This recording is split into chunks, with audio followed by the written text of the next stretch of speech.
Imagine the night. Silence. The room is drowned in half-darkness, only a faint light from the hallway outlining her silhouette. She stands in the doorway, arms crossed over her chest, shoulders tense, eyes cold. Her voice is sharp, clipped, as if every word is meant to push you further away. In this moment, most men fail. They hear only the words and believe them. They see only the mask and think, "She doesn't want me anymore." But if you look deeper, if you know how to read the body instead of the illusion, you see something else. Her pupils are dilated, her breathing unsteady, her voice trembles, though she hides it behind cutting tones. Her gestures are overly tense, as if she's burning through energy she can't hold inside.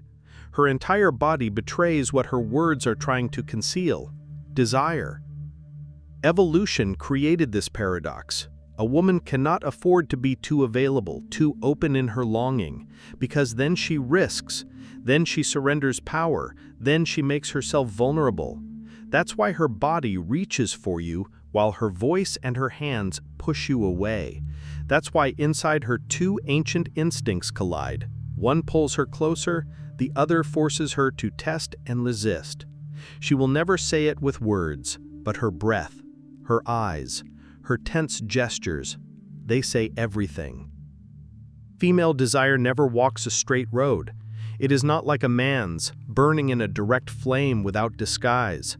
Female desire is a storm, a knot of hormones and instincts, a battle between body and mind.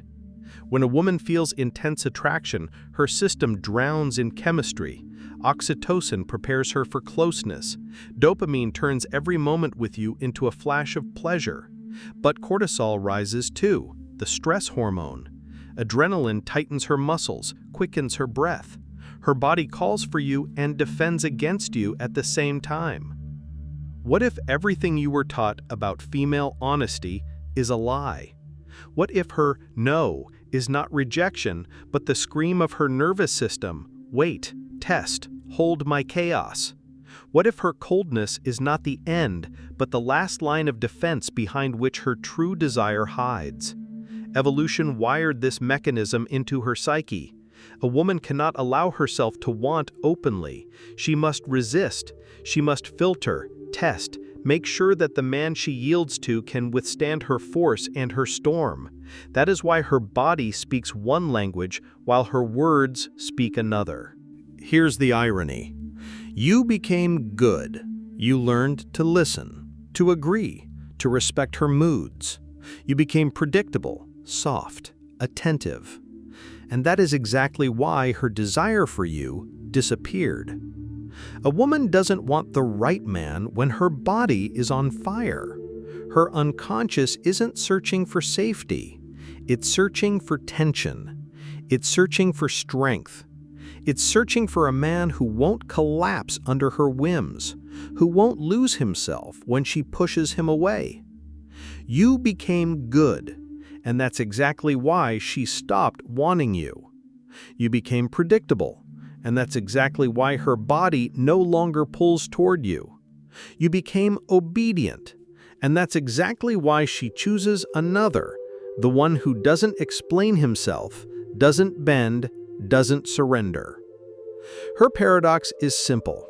She pushes you away to see if you'll stay. And if you leave, her desire dies.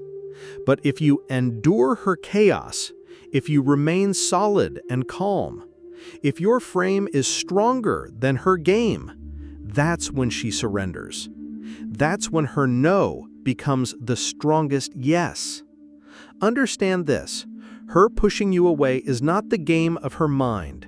It's the game of her nervous system. She herself doesn't know why she acts this way. She herself doesn't understand why she pushes away in the very moment she wants you the most. Her body is programmed to test. Are you a threat or an anchor? Will you endure or collapse? Do you depend on her words, or can you read her true signals?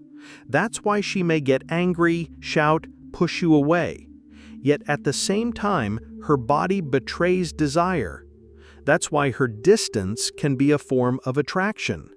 That's why her coldness is a mask she puts on precisely when she's afraid of her own hunger for closeness. She won't say, "I want you." She'll test, "Can you understand it without words?" You must not justify yourself. You must not beg. You must not fall into drama. Your task is to see deeper, to see the body, not the words, to read the biology, not the mask. She pushes away, and you stay calm. She gets angry, and you look her straight in the eyes. She walks away, and you don't lose yourself. Her unconscious is looking for exactly this: a man who doesn't dissolve in her game, a man stronger than her chaos, a man whose autonomy does not depend on her mood. Remember, a woman's desire is not a straight road. It's a battlefield between her body and her mind. And if you believe only her words, you've already lost. If you look deeper, if you read her unconscious, if you stay strong while she pushes you away, you win. She pushes you away when she wants you the most. She tests you precisely when her body burns. She plays cold when inside her desire is raging. And here is your choice: to break and believe her mask, or to remain inwardly free, autonomous, strong, dangerous to her illusions. The paradox is simple. Only the one who can endure her pushing away is worthy of her desire. Only the one who doesn't depend on her yes or no possesses her completely. The freedom of a man begins where his dependence on a woman's game ends. Be free, be strong, be the one she fears to lose.